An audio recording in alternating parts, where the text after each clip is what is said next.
Bosses and leaders micromanage for one of two reasons, or maybe a combination. One is they have poor leadership skills, so they simply don't know how to delegate. Nobody taught them. They never looked into learning. They just don't know how to manage people. But the second reason is that it could be what I call a you problem. So the first one is a them problem. It's not something that you can control. But the second is maybe it's a you problem. Maybe you have been dropping the ball. Maybe you've made a few really critical mistakes and they don't trust you. Either way, it's due to a breakdown in trust. So the most important thing is to regain that trust. One of my favorite tips is to macro communicate with them. So it's almost like you micromanage them back. So before they can message you every 5 minutes with an update, you're messaging them every 4 minutes with an update. And so you kind of beat them to the punch every time. And then over time is that you kind of build that trust and they know that you're on top of it. They know that you're handling it. So we definitely want to make sure that we have direct and clear communication. Welcome to Leadership, the podcast where leadership meets real-world insights. In each episode, you can eavesdrop on exclusive conversations with top thought leaders, best-selling authors, and experts in leadership, communication, relationships, culture, and everything else that shapes your effectiveness in the workplace and in your personal life. Leadership is here for you. Now, here's our host, himself a seasoned coach and best-selling author, Dr. Roger Dean Duncan. Hello, everyone. Welcome to Leadership. Let's begin with this question. What if everything you need to succeed at work is right in front of you? You just don't know the language. Most people spend years learning the technical skills their jobs require, but nobody teaches them the unwritten rules, how to navigate a salary negotiation, what to say to a difficult boss, how to set boundaries without burning bridges, or how to ask for a promotion without feeling like you're being a jerk. My guest for this episode of Leadership cracked that code and put it all in a book. Erin McGoff is a career expert, the creator of the amazingly popular Advice with Erin platform, and the author of The Secret Language of Work, hyper-helpful scripts for every situation. Erin provides a wealth of practical tips for virtually every professional scenario you'll ever face, from the job interview to the salary negotiation, from your first 90 days on the job to the moment you decide to leave. Erin's conversation frameworks are direct, refreshingly real, and deeply empowering. Erin McGoff, welcome to Leadership. Hi, Roger. Thank you so much for having me. I'm looking forward to this. Let's start with this. You say that in today's workplace, most play checkers, few play chess. What does playing chess look like in modern workplace communication? Yeah, that's the first line of my book. Most play checkers, few play chess. In our personal lives, it makes sense to play checkers. You kind of just do what you feel like doing next. You respond how you feel like responding, and you behave the way that you feel like behaving. But in the workplace, it can sometimes require a bit more strategic communication to get to where you want to go. So that's where the chess comes into play. It's not always clear what you're doing next because you're thinking 12 steps ahead. You always have to think ahead of your opponent. And so that's really where it comes in, is just thinking about what's maybe not the most obvious thing to do next, but what's something that's going to be the most advantageous long term. So what's an example of a checkers move that people make every day without realizing it? Yeah, the one that comes to my head first is just in a job interview. For example, if they ask you, why are you leaving your current job? You might want to say, oh, my boss is horrible, or, oh, they're not paying me enough. Yeah. And that's all true. And it's authentic and it's real. And I'm not advocating for anybody to lose their authenticity. It's just that doesn't get you closer to your goal, which is getting the job. It's not a venting session with a friend. This is a job interview. So a chess move would be to respond telling them that you are looking for a new opportunity and that you appreciated the work that you did, but you're looking to move on to something that's a better fit for you. And you're forward facing because that makes the interviewer think, oh, this person is professional. They would be a wonderful addition to our team. So again, it's not doing the thing that feels right in the moment, maybe that, your impulsions are telling you to do, but rather something that's strategically going to benefit you in the future. Yeah, it's all about strategy. It's all about thinking about the impact of what your response is going to have. Griping about your boss is not a good way to start. Now, you frame workplace communication as a hidden curriculum, unwritten rules passed down informally. Why do you think these rules remain so invisible to most people? Yeah, so there is this unwritten rules, this hidden curriculum, this hidden etiquette to the workforce. And it's very much passed down through your community, through your friends or through your family, your mentors, your parents, maybe your teachers if you went to a really great school, but it's very unequally distributed. I always say the people who need the least help have the most access to it, and the people who need the most help have the least access to it. So it's really important that people learn this secret language. And it's never formally taught anywhere because it's interpersonal communication skills. It's honestly kind of hard to teach in a school setting. It's something that you need to learn through other people or on the job. The problem is that, like I mentioned, if you're born into the right family and community, you have access to this. You see your parents working a corporate job and you overhear the conversations at the dinner table and you kind of pick up on these things versus people who don't have access or weren't born into such circumstances don't understand that. They don't hear the little rules about job interviews and how to negotiate, and they're at a big disadvantage because of that. So that's why the book was really satisfying, to take all of those unwritten rules and that hidden etiquette and to just put it all in one place. Hidden etiquette, that's a good way to put it. Now, you have a lot to say about body language. How much of professional success is actually driven by nonverbal communication? Yeah, so there's this study from the 1960s from Albert Mehrabian that talks about this breakdown. And since the percentages have been disputed, but it talks about how the majority of our communication comes from nonverbal communication, from the tone and inflection of our voice, our facial expressions, what we do with our hands and our legs and our body. That is actually what communicates most strongly to whoever we're speaking to, more than the actual words that we're using. And this is very true. This is why there's such a difference between verbal communication and written communication, is because when we're speaking face to face like we are now, you're able to pick up on so much more than just the words that I'm saying. So it's really, really, really important that people be aware of their vocal intonation, their inflection, their facial expressions, maybe little things that they don't even realize they're doing, like bouncing their leg or playing with their hair. These things all communicate how we're really feeling on the inside. So it's really important to become self-aware of how we express ourselves. I suspect a lot of people are not as aware as they need to be. Let me ask, what is your most counterintuitive piece of advice about body language, something that surprises people?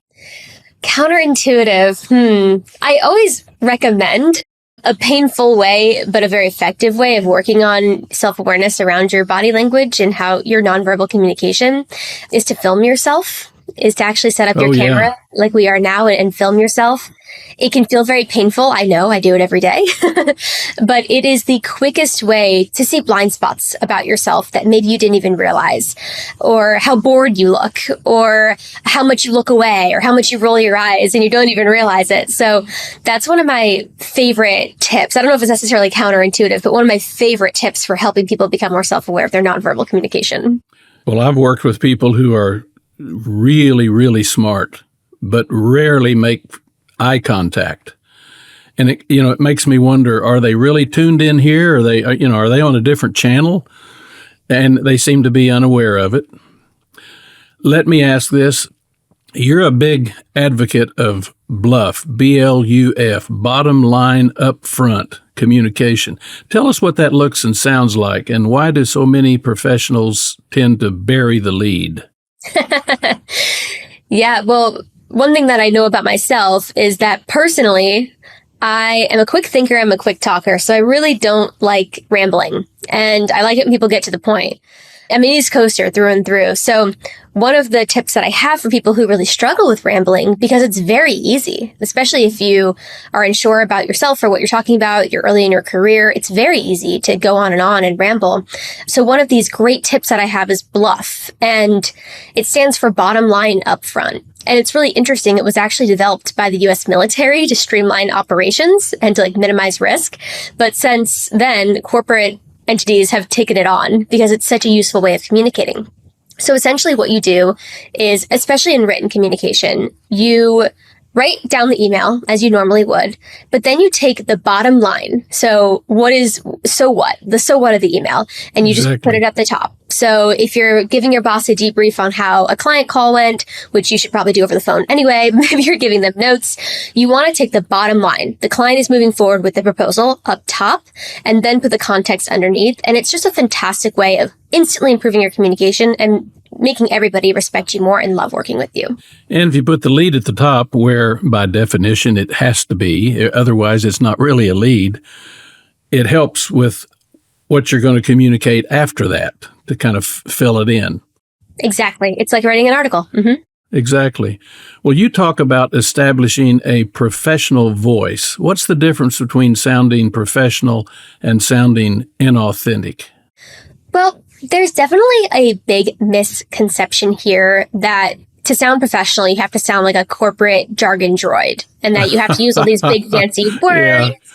And that you have to sound, a certain way. That's actually not true. People hate listening to people who just speak in jargon and corporate fluff. But there's an in-between between the way that you speak casually with your family and friends and that kind of jargony corporate stuff. And that is a secret language of work. It's walking that fine line where your communication is very professional and buttoned up, but it's also really effective and clear. And that's the line that I try to teach people how to walk, is how to be yourself and your own personality. You don't have to change who you are. You don't have to become some intense robotic person to be a powerful communicator and to be a strong professional. So it's all about finding your professional voice. And that was a reason that I was really passionate about writing the book, was because I felt like early in my career that I had to speak a very certain way to sound professional. I had to be less silly. I had to be less animated. I had to sound less girly. But I'm here to tell people that you don't have to change your personality. You can be exactly who you are and just be the most professional version of yourself. And that's going to help you advocate for yourself and rise up in your career. And it really helps in the moment because you're not worrying about playing some kind of role. You're being yourself. Exactly. People want to follow authentic people. Exactly.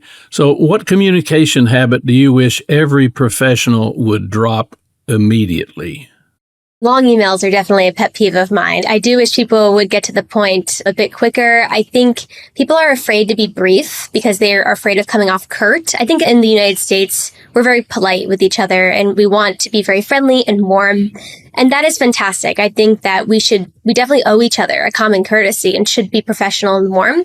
You can be, though, very friendly and very brief. I think the most beautiful thing that you can do for the people that you work with is respect their time. And the best way to respect their time is by learning how to communicate things in the most effective and efficient manner possible. So I guess that would have to be my answer. Well, and that pays a lot of dividends down the road in terms of people trusting you and wanting to work with you. Now, you cite research that 85% of jobs are filled through the so-called hidden job market, through networking rather than job boards.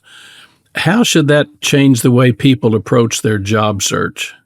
It's a great question. So the research around the hidden job market, it's actually hard to find a specific reputable statistic because it's hidden. There's no way to track really how people are getting jobs. However, anecdotally, it is extremely obvious these days more and more through my conversations with hundreds, thousands of job seekers constantly through my online channels, is that people are getting jobs through word of mouth. And that is referred to as the hidden job market. So even if the job is posted publicly on the internet, on the public marketplace like LinkedIn and Indeed and ZipRecruiter, they may still be filling the job through word of mouth. And that's becoming more and more true with the breakdown of the online hiring process.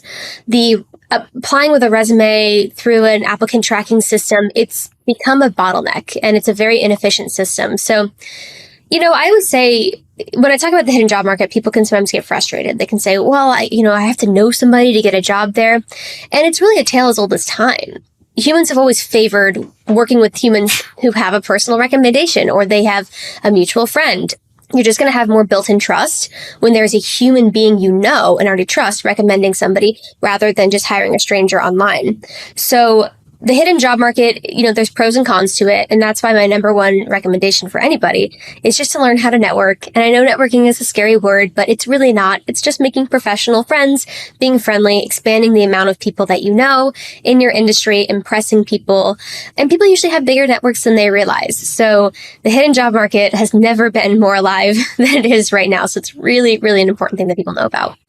And kind of a related topic is that some jobs are filled, but they're still posted. Why is that? Do you think that's deliberate on the part of the employers? Yes. So there is this phenomenon happening right now called ghost jobs. And it's where companies post jobs that they really have no intention of filling. So it's a spectrum. It's either a completely fake job that they cannot and will not hire for, or it's a job that they maybe want to hire for in the future, but there's just no urgency. So it's somewhere in between that. And the problem for these job sites and these marketplaces like LinkedIn and Indeed and all these websites is that they can't tell. They can't tell the intention. Sure. So companies post these for a variety of reasons. They'll post it because they want to just start collecting a candidate pool that they can tap into later. Maybe they just want to do some research on their competitors. So they'll just interview a few people who work with their competitors. They want to make it look like they're growing. If you're hiring, you're growing. So maybe they want to show, stakeholders, look, we're hiring. Right. Maybe they want to placate current employees. There's a bunch of reasons that companies post these, and they are posting a ton of them. And it's really unfortunate for job seekers who will spend all this time tailoring their application to just apply to a job that the company had really no intention of hiring for anyway. So it's a big problem. Seems like another argument for networking. Absolutely. Now, your elevator pitch formula is past plus present plus future. If you would, walk us through how to craft an elevator pitch that doesn't sound rehearsed. Yeah, so that's my simple formula, past, present, future, for crafting that elevator pitch. Where have you been? Where did you come from? What are you currently working on? And then where do you want to go? That last part is really important. People want to hear about where you're headed. The best way to craft an elevator pitch to not sound too rehearsed is actually to rehearse it a lot, is to write it down. Like right now, sit down and write 2 to 3 sentences for each of those sections, and then to rehearse it over and over again where it becomes autopilot, where you can just blurt it out at any time. And then you can start to kind of fill in the gaps and add in a little bit of fun. Sometimes I like to add a little fun fact at the end, like on the weekends, I like to go hiking with my dog, something like that to make it more personal.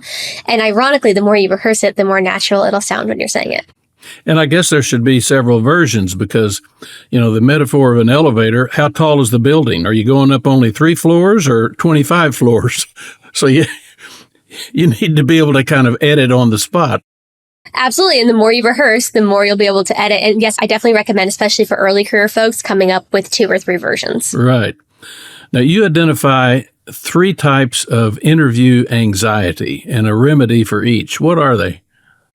Yes. So feeling anxious before a job interview is so normal, and it's good. It means that you care about it. It means there's something at stake. It's normal. I would be more concerned if you didn't feel any type of nerves before a job interview. Of course, the more you interview, the easier it gets for sure. I always say the hardest interviews are going to be in your 20s, and then it gets easier from there on out. The problem that a lot of people don't understand is that there's different types of interview anxiety. There's performance anxiety. There's like an existential anxiety.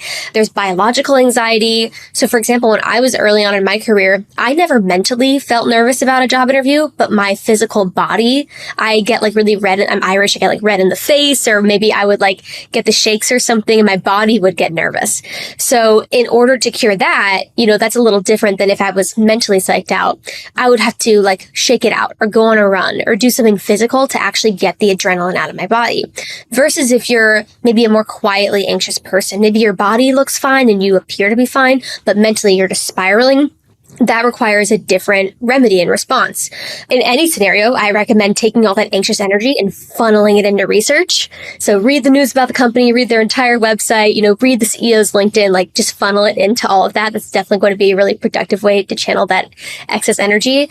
Also exercise, and then do what works for you. So that might be a mantra, that might be meditating, that might be dancing out or doing something weird. I personally love getting a pep talk. So you call a friend or family member who really can amp you up and make you feel good, or listen to an upbeat song. There are so many ways to get you feeling really, really good before a job interview. And it's really important because if you are such a great person for the role, but then you flub the interview just because you couldn't get your anxiety under control, it's a really unfortunate scenario.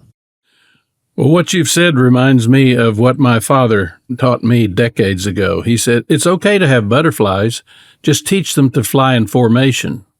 I love that. So what you're saying is you're not necessarily going to get rid of the anxiety. In fact, a little bit of adrenaline is probably to your advantage. Just don't let it overpower you. Exactly. I love that. Your change initiative has the budget. The strategy looks solid, and everyone's nodding along in the meetings. But for some reason, it's going nowhere. Dr. Roger Dean Duncan knows why. After 40 years in the trenches with top business leaders, he knows that change fails when organizations lack the right foundations: trust, accountability, and real communication.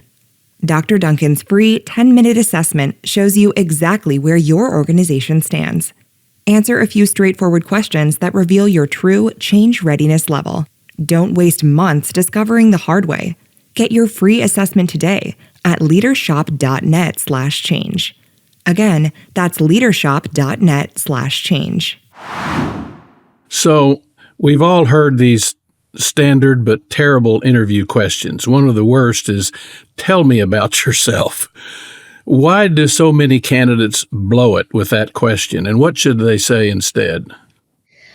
I always say, tell me about yourself is the most intimidating question in a job interview for so many reasons. First of all, it's extremely open-ended. I mean, how am I supposed to summarize 20, 30 years of my life, 40 years of my life into a couple sentences?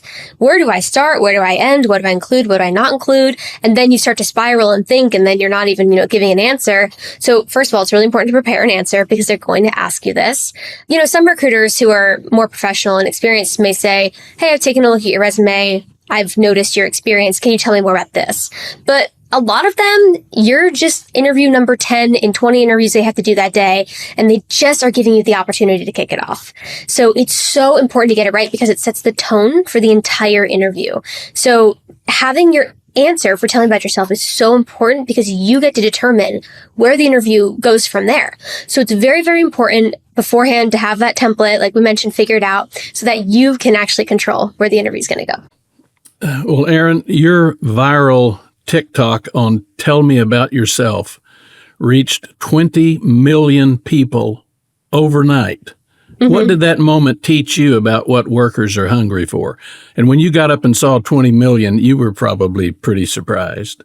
Yes, I definitely was. When I originally posted that video, not a lot of people were actually giving career advice in video form, like on TikTok at all. It was dancing videos, and it very much taught me that there was a huge need for very practical career advice. So I think a lot of the career advice that existed on the internet up to that point was, HR blogs, recruiters, giving advice, which was kind of all like, maybe delivered in kind of like a boring and stale, but very, practical way. Yeah, and then I get on there and I'm just like, hey guys, interviews suck. Here's how to make them suck less. I think people found that deeply relatable. So the greatest weakness question sometimes feels like a trap. What's your approach to answering that question authentically and strategically? If somebody says, Erin, what is your greatest weakness? How do you handle that? It's a tough one. I always say you need to understand the question behind the question. So they're not really asking, what is your greatest weakness? What they're asking is, how self-aware are you? How do you speak about yourself critically? Do you know your weak points and your blind spots? And so you always want to think about what response do you want them to think after you're done answering. And so with your greatest weakness, you want them to think, wow, this person's, really well-rounded. They're self-aware. They understand themselves. That was a great answer. And so I have this little template that I recommend that people use. It's called the 10-90 rule. And it's really simple. All it is you spend 10% of your answer naming the weakness, and then 90% of your answer talking about how you're working on addressing it, because that shows how you are proactive and you're constantly growing and working on yourself. And the trick is to pick a weakness that is true and authentic. Don't pick something that's completely random. If I said that I was a super shy introvert, that's clearly not true. You should never lie in a job interview, and it's not an ethical reason. It's just because most people aren't good at lying. You need to pick something that is authentic, but doesn't really impact your ability to perform in the role. So, for example, if you're applying to be an EMT, don't say that you don't handle stress well. You might want to Right. say, oh, I'm working on my computer skills. Something that's kind of tangential, but not crucial to the role. And you always want to frame it as something that I'm currently working to improve about myself is this. Here's how I'm working to improve it. I'm reading a book. I'm doing a class. I'm practicing this remembrance every day. That is the part where they're going to really cling on to remembering and realizing that you are a candidate who's going to be constantly growing and working on yourself. And it's possible you'll offer some solutions that the interviewer could use for himself or herself. It's true. Now, you offer several rules for salary negotiation. Most people, I think, probably hate that. Walk us through some of those rules and tell us which one seems to be the hardest for most people to actually follow. Ooh, yeah. So there's a lot I can say about salary negotiation, but the first thing is just that it's a business transaction and it's not weird to negotiate your salary. It's completely normal etiquette in the United States. This is one of those secret rules of the workplace is, some people grew up in a family where their parents are saying negotiate everything. Everything is negotiable. And other people grew up in families where that's considered rude. Don't do that. Just be grateful for what you've been given. I'm here to tell you to negotiate your salary. You are your own best advocate. The company almost never gives you top dollar first. They're always expecting you to counter. And if they give you their top dollar, they're going to tell you that. The most valuable thing in a negotiation that most people mess up is the ability to stay silent. So many people will say their counter and they'll do a great job. They'll say, hey, according to market, I researched the market and somebody with my skill set, this number is much more appropriate. And then they'll backtrack and they'll say, but I can be flexible, but I can negotiate, but it doesn't have to be that high. And they just kill all the work they just did. Yeah. In the initial negotiation. So learning how to shut up and just embrace the silence will make you thousands more in your life. They wind up negotiating against themselves. Exactly. So what are the most overlooked non-salary items that people should be negotiating? Great question. And really important too. People say, oh, well, the company can't go any higher on salary. I guess that's it. And I say, no, there's a million other things you can negotiate, especially here in the US where job offers are really flexible and companies often offer a ton of benefits, everything from retirement to healthcare to paid time off. So a few things that I love to ask about, and you can just ask open-ended questions. You can say, hey, is the 401k match negotiable? Is it flexible? Because sometimes it is, sometimes it's not. So I love to ask about retirement benefits like a 401k match. I love to ask about paid time off, sick leave, family leave, and then healthcare. I think a lot more people should ask about the healthcare benefits and what the company actually offers. We tend to not think about that until they already have the job and we're onboarding, but it's important to know up front, if a company is going above and beyond to pay for a really great healthcare plan, that's money right there. Or if they don't require you to take out as much from your salary, maybe as your previous job, like these things stack up. Or if they give you stock options, like there is so much more to a full compensation package than just salary. And that is something that recruiters ask me to remind people all the time. They say, don't just think about the salary, but think about the compensation package as a whole. I think a lot of people in a job interview, the candidate, they seem to forget that it's a two-way street. They not only have a right, they have a personal obligation to themselves to ask questions.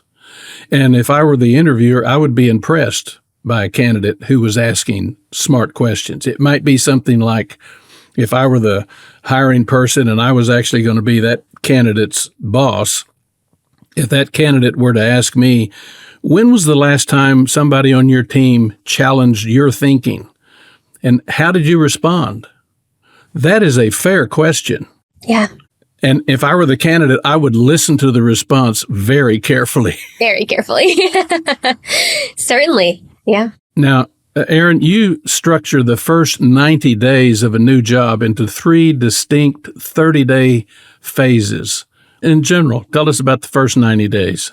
Yeah. So something that's really important with the first 90 days is to establish your boundaries and expectations. It's to teach people what they can expect from you. So a lot of people come in really hot and they want to impress everybody and they want to overperform and they want to get in first and stay late. And it is really, really important to 100% be committed and to showcase your competency within the first 90 days. What it doesn't mean is putting on a show for people. So oftentimes people early on in their careers especially will come in and they'll be super perky and enthusiastic and trying to get everybody to like them. But that's actually not at all what you should focus on. The first week or the first month should be 100% dedicated to just learning the company ecosystem. This is always what I teach, is you need to learn the softwares they use. So for example, if your last company used Zoom and this one's using Google Meets, go on YouTube and watch some tutorials on how to use Google Meets. Or maybe they have an educational, platform that you can use to learn these things. You need to learn about the unspoken cultural rules. What do we use Teams for? What do we use Slack for? Do people text at this company? What is the expectation for me to be on after hours? These are kind of things that you can ask. And I always recommend finding like a Sherpa, like finding somebody who you can ask the dumb questions to. And that's really helpful. And also understand how the company culture and politics operates outside of the organizational chart. So you want to study the org chart and understand, who's your boss's boss's boss's boss completely. But then you want to understand the unspoken politics of the company. Who's actually calling the shots here? Your first 60 days, you want to have a ton of meetings with people. I always say joining a new company is a networking opportunity. You can meet with people in finance and marketing and HR and just try to meet as many people as possible and understand the company. And then the 90 days is really about getting people to know what they can expect from you as a worker, showcasing that you are very, very, very good at your job. However, there are things that you won't do and there are things that you will do. And so again, showcasing that you are very good at what you were hired to do. However, there are things that are outside of that scope. And that's the part where people really struggle, because it's important to remember that a company will take whatever they can get from you. So if you're raising your hand to do every single thing and you're responding to emails at midnight, they're going to expect that from you the remainder of the time that you work there. So it's important to be pretty disciplined. And again, don't take that as, I should just drop the ball. You should, work really hard, but also show people what they can get away with you. Sure. So what do you do when you're hired for one role and the job turns out to be a bait and switch, totally different from what was described and what you thought you signed up for? Yeah, we're seeing a lot of bait and switches right now. Actually, I'm getting a lot of messages from folks who are saying, Erin, I got hired for this job and it's not at all what they said it was going to be in the interview. And it's because maybe the company can't hire somebody to do those tasks. So they kind of lie and they get you trapped in there. And then they say, well, you've already started. Or they say, it's just for a little bit. Oh, you just need to wear a couple hats, or it's just until we hire somebody else. And it's really disheartening. So for a bait and switch, you really have two options. You stay or you go. Before you decide to leave, I recommend trying to change your role and talking to them and seeing what the options are, because it truly could be a scenario where it's just a unique time in the company and people are just kind of picking up the slack. So you want to go to your manager and say, with the job description, and say, hey, this is the role that I was hired to do. This is my expertise. This is what I am an expert in. This is my specialty. This is what I did the past week, and show them the tasks that you were asked to do. These don't align. And because they don't align, I'm concerned about my ability to perform in this role, because this is not what I was hired to do. This is what I was hired to do. So I'm wondering if we could work together to readjust my workload and my scope to make sure that it more properly aligns with what I was hired to do in the job description. And then just have a conversation about it from there. And if they seem unwilling to budge and it really is a true bait and switch situation, you might just need to start looking for a new job. Well, as with most things in life, we often need to get back to having a conversation with somebody, sometimes a conversation that's potentially uncomfortable. But as you're saying, it's smart to plan ahead, to strategize how you're going to deal with the situation. Sooner or later, you have to speak up. Be your own advocate. Now, Erin, your advice for dealing with a micromanager, and there are a lot of them out there, is to macromanage your boss. What does that look and sound like in actual practice? Yeah, I think it's to macro communicate with them. So bosses and leaders micromanage for one of two reasons, or maybe a combination. One is they have poor leadership skills. So they simply don't know how to delegate. Nobody taught them. They never looked into learning. They just don't know how to manage people. It's not a skill that they have. But the second reason is that it could be what I call a you problem. So the first one is a them problem. It's not something that you can control. But the second is maybe it's a you problem. Maybe you have been dropping the ball. Maybe you've made a few really critical mistakes and they don't trust you. Either way, it's due to a breakdown in trust. So the most important thing is to regain that trust. So there are a few different ways to tackle it depending on the cause of why your manager is micromanaging you. But one of my favorite tips is to macro communicate with them. So it's almost like you micromanage them back. So before they can message you every 5 minutes with an update, you're messaging them every 4 minutes with an update. And so you kind of beat them to the punch every time. Yeah. And then over time, if this is due to a lack of trust, is that you kind of build that trust and they know that you're on top of it. They know that you're handling it. I also recommend, though, being very straightforward with your communication. Don't be passive about it and just telling them, hey, I do my best work when I'm uninterrupted. Can we figure out, a time to meet every day where I can summarize everything that I worked on instead of, me having to check in with you every hour? There are plenty of professional ways to phrase this. This is why the book was so crucial because it could be easy to phrase this in a very rude or passive aggressive way. So we definitely want to make sure that we have direct and clear communication. You draw a sharp distinction between quitting emotionally and quitting strategically. What's the difference in how each plays out? Yeah. So it can be really easy when we're at work and we're feeling really frustrated. We all feel frustrated at work sometimes. It can be, horrible working with somebody with a bad attitude or the workflows are bad or there's layoffs and we just feel that impulse to quit. And I'm a big fan of quitting your job. I think people should quit their jobs more often with a plan, of course.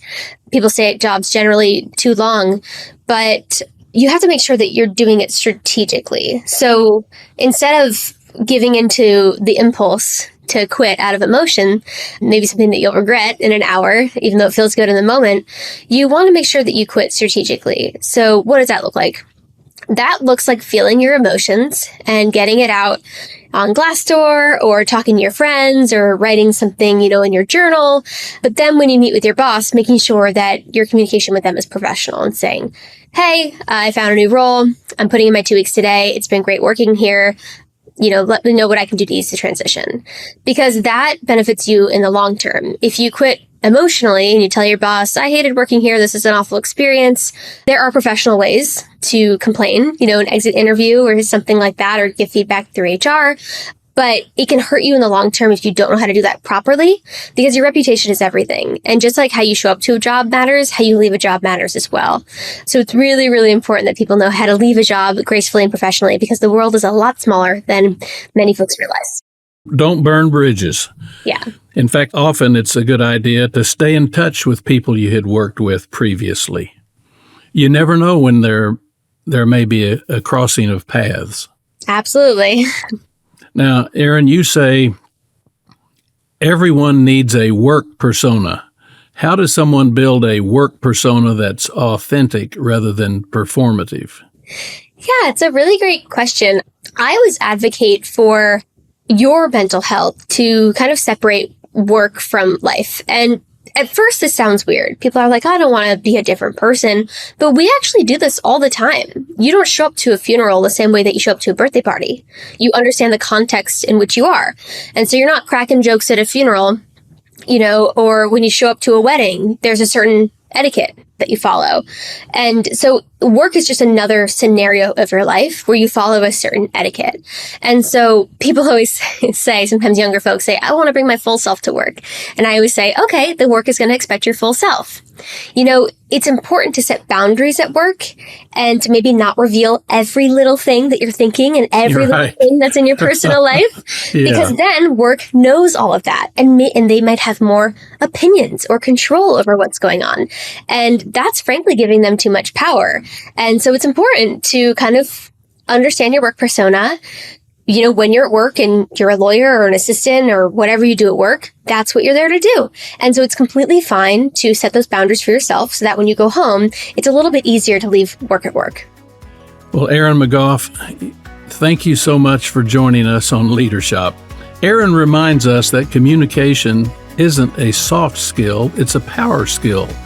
The hidden curriculum she describes is real, but it's also learnable. Her scripts and frameworks give people a way to speak with clarity, confidence, and intention, even in the moments that feel high stakes or uncomfortable. If this conversation with Erin got you thinking about the words you've been leaving on the table, the salary you didn't negotiate, the boundary you didn't set, the conversation you've been avoiding, I hope you'll take her challenge to heart. Start flexing that communication muscle today. Don't wait for the perfect moment. Grab a copy of her new book, The Secret Language of Work, and guess what? After you read the book, it won't be a secret anymore. Be sure to leave a review of our podcast. Even a single sentence fuels the algorithms that promote the great content that the Leadership podcast provides.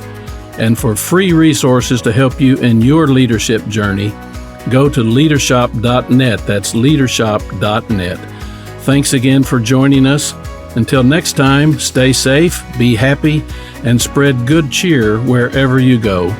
For Leadership, I'm Roger Dean Duncan.